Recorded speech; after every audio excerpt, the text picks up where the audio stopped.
அனைவருக்கும் வணக்கம். ராகு மகாதசையில் ராகு புத்தி எப்படிப்பட்ட பலன்களை தரும், அதை பற்றி தான் இந்த பதிவுல தெளிவுபடுத்த போறோம். ராகு பகவானை பொறுத்த வரைக்கும் 18 வருடம் மகாதசை செய்யக்கூடிய ஒரு கிரகம். இந்த ராகுவை பொறுத்த வரைக்கும் தசை நடக்க ஆரம்பிச்சிச்சுன்னா முதல்ல ராகுவோட புத்தி தான் ஜாதகர்களுக்கு நடைபெறும். அடுத்ததாக தான் அடுத்தடுத்த கிரகங்களுடைய புத்தி காலகட்டங்கள் அமையும். இதுல சுய புத்தியான ராகு புத்தி 12 லக்னத்தில் பிறந்தவர்களுக்கும் எப்படி இருந்தால் யோகம் செய்யுன்றதை பத்தி தான் பார்க்க போறோம். ராகு தசையில சுயபுத்தின்றது 2 வருடங்கள் மற்றும் 8 மாதம் நடக்கக்கூடிய ஒரு காலகட்டமாக அமைகிறது.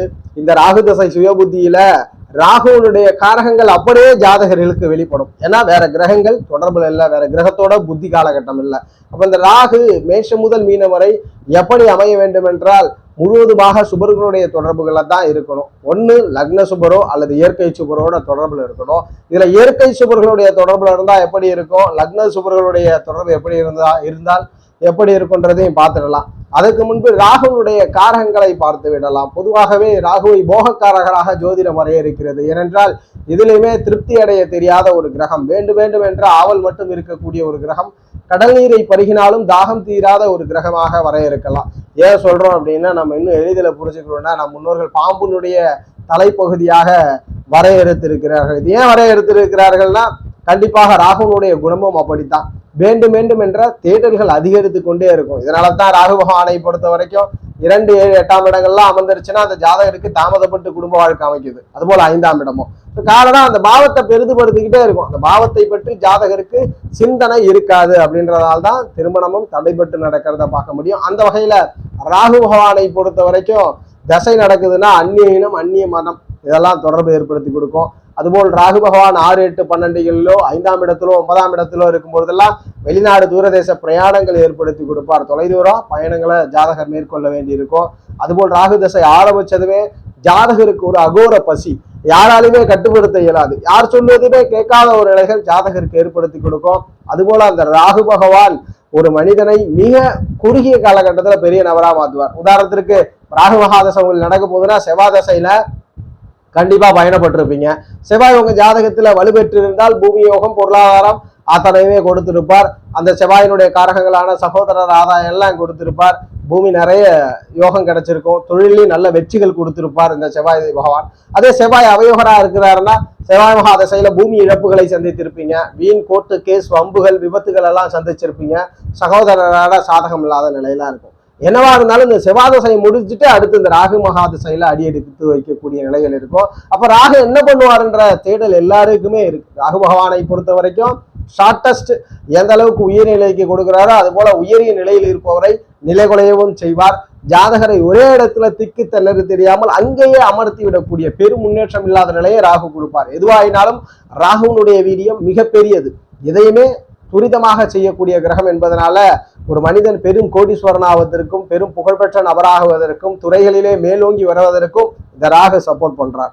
அப்ப ராகு தசையில சுயபுத்தி ஒரு 2 வருடம் 18 மாதம் நடக்கக்கூடிய இந்த காலகட்டம் ராகுவிற்கு வீடு கொடுத்தவர் முதல்ல ஸ்தான பலத்தோடு இருக்கணும். ஜாதகத்துல ராகு தசை ஆரம்பிச்சிருச்சுன்னா ஃபர்ஸ்ட் ப்ரியாரிட்டி ராகுவிற்கு வீடு கொடுத்தவர் ஸ்தான பலத்தோடு இருக்கும். அதாவது அவர் ஆட்சி பெற்ற நிலையோ, உச்சம் பெற்ற நிலையோ, நீசபங்கம், வர்க்கோத்தமும், திக்பலம், நட்பு இது போன்ற சமம் போன்ற நிலைகள்ல அவர் ஸ்தான பலத்தோட இருக்கிறார்னா ராகு வலுப்பெறுகிறார்னு அர்த்தம். அந்த ராகு வலுப்பெற்று யோகத்தை செய்யணும்னா நம் முன்னோர்கள் ஒரு சில குறிப்பிட்ட வீடுகளை சொல்லி இருக்கிறார்கள். மேஷ, ரிஷப, கடக, கன்னி, மகர வீடுகள்லாம் ராகு அமர்ந்தால் சற்று யோகம் ஒன்று.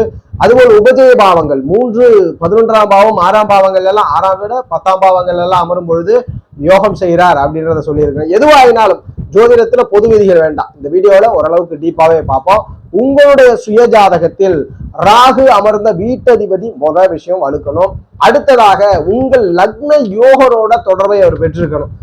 யோகரோட வீடுல இருக்கிறாருன்னா அந்த சுய புத்தியே நல்லது உங்களுக்கு செய்ய ஆரம்பிச்சிடும். ராகுதசை சுயபுத்தி ஆரம்பிச்சதுமே உங்களுக்கு ஒரு வித்தியாசமான ஐடியாலஜி வரும். புதுவிதமான தொடர்புகள் ஏற்படுத்தி கொடுப்பார்.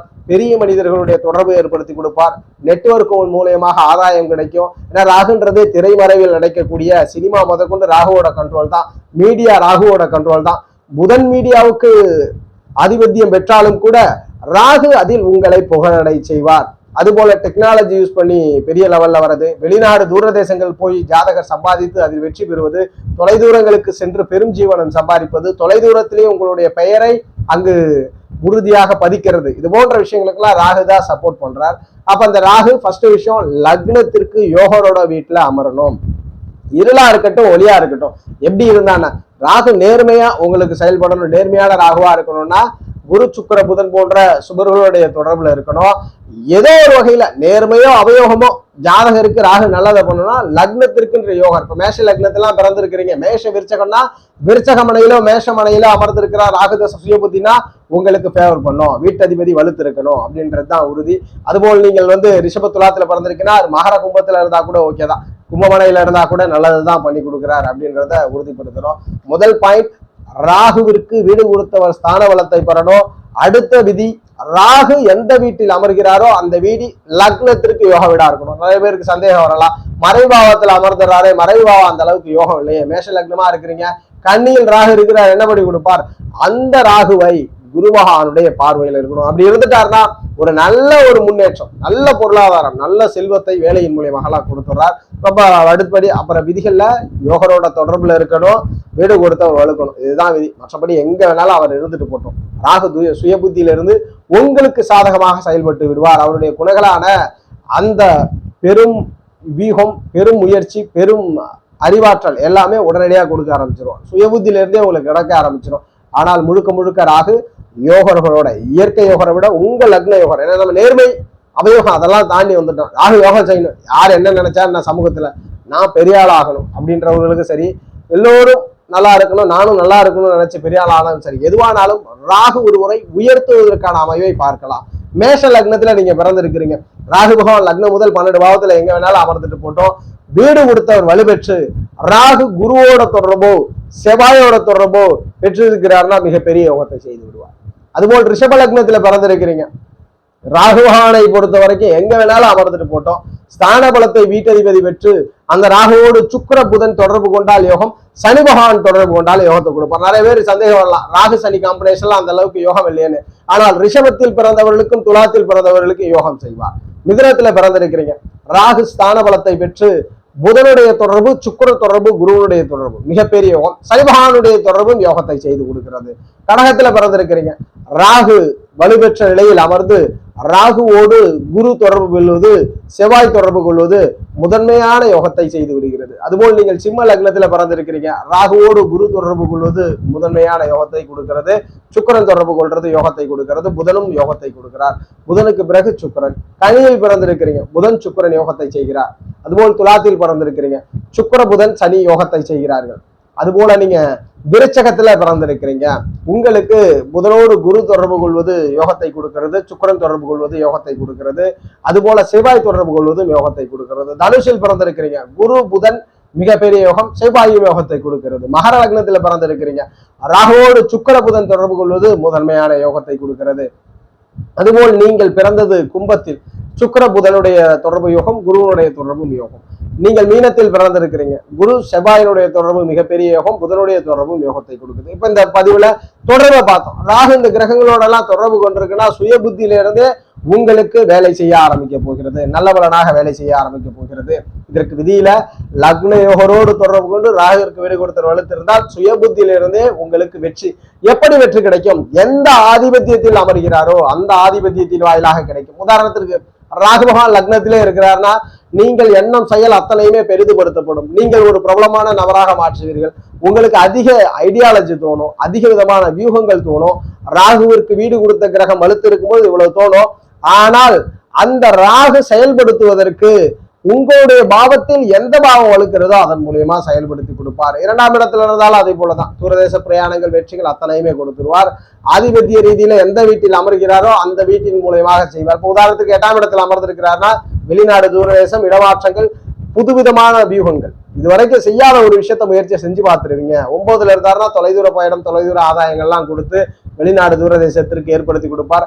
தந்தையோட சில இருளா இருந்ததுன்னா தந்தையோட கருத்து வேறுபாடுகள் இருந்தோம், ஒளியா இருந்துச்சுன்னா நீங்க வெளியில போயிடுவீங்க, ஆனா தந்தையோட ரிலேஷன்ஷிப் இருக்கும். 10ல இருந்தாலும் அப்படித்தான், தொழில் ஏற்படுத்தி கொடுப்பார், தொழில் லாபங்கள்லாம் கொடுப்பார். 12ஆம் இடத்துல இருக்கிறார், வெளிநாடு தூர தேசங்கள் சென்று அங்கு ஜீவனம் செய்யக்கூடிய அமைவுகளை ஏற்படுத்தி கொடுக்கும். எதுவானாலும் ராகுவிற்கு வீடு கொடுத்தவர் வலுத்து லக்ன யோகர்களோடு தொடர்பு கொண்டால் சுய புத்தியில இருந்தே உங்களுக்கு வெற்றி கிடைச்சிடும். ராகுவிற்கு வீடு கொடுத்தவர் வலுக்கவே இல்லை, ரொம்ப வலு குறைச்சிட்டா, நீசம் பெற்றுட்டா, ராகு திசை சுய புத்தி எதுவுமே பண்ண மாட்டீங்க. உங்க மனசுல ஐடியா தோணிக்கிட்டே இருக்கும், எதுவுமே வெற்றி கிடைக்காது. அதுபோல் ராகுவிற்காகவே உதாரணத்திற்கு மேஷத்துல பிறந்திருக்கிறீங்க, கண்ணியில ராகு இருக்கிறார், ராகு புதனோடயே இருக்கிறார், என்ன பண்ணும்? கண்டிப்பா நல்லதில்லை. சுயபுத்தி உங்களுக்கு கடன் பிரச்சனை, நோய், எதிரிகளை கொடுத்து விடும். எப்பொழுதுமே லக்ன அவயோகர்களோடு ராகு தொடர்பு கொண்டு சுயபுத்தி நடந்ததுன்னா சுயபுத்தி உங்களுக்கு கெடுதலை செய்யும் அப்படின்றதுதான் விதி. முழுவதுமாக அவயோகர் வலுத்து ராகுவோடு இணைவதோ பார்வையோ இருந்தால் கண்டிப்பாக அந்த ராகு சுய புத்தி உங்களுக்கு கெடுதலை செய்யும். ராகதசம் முழுவதுமே அப்படிதான் இருக்குமானா கண்டிப்பாக புத்திகளை அனலைஸ் பண்ணி அடுத்தடுத்த புத்தி எப்படி ஃபேவரோ அதை பொறுத்து பலன் மாறும். இருந்தாலும் சுய புத்தி லக்ன அவயோகர்களோடு தொடர்பு கொண்டு ராகு சுய புத்தி நடக்குமாயின் கெடுதலே. லக்ன யோகர்களோடு தொடர்பு கொண்டு ராகு ஸ்தான பலத்தை பெற்றால் அந்த தசையிலிருந்து லக்ன யோகர் எந்த ஆதிபத்தியமோ அந்த ஆதிபத்தியத்தில் உங்களுக்கு வெற்றி, மிகப்பெரிய வெற்றி. நிறைய பேர் கேட்கறது உண்டு, ராகு தசையில புகழ் கிடைக்கணும்னா 3ஆம் இடத்தோடு தொடர்பு கொண்டு வலுப்பெறணும், பெரும் தனம் சம்பாதிக்கணும், பணபர ஸ்தானங்களோடு ராகு தொடர்பு கொண்டு தசை நடக்கணும், கோணங்களோடு சேர்ந்து தசை நடக்குதுன்னா உங்களுடைய பெயர் புகழ் அங்கீகாரம் அத்தனையுமே கிடைக்கும். உபஜய் அதாவது கேந்திரங்கள்ல இருந்து தசை நடந்ததுன்னா ராகு சுயமுயற்சியாலே உங்களுக்கு வெற்றி கொடுத்துட போறான். சுயமுயற்சி பெரும் வெற்றிகளை கொடுக்கும் அப்படின்றத உறுதிப்படுத்துறோம். உங்களுடைய சுயஜாதகம் அல்லது ஜோதிடம் சார்ந்த சந்தேகங்களுக்கு ஸ்கிரீன்ல தெரியிற நம்பரை தொடர்பு கொள்ளுங்க. வாழ்க வளமுடன்.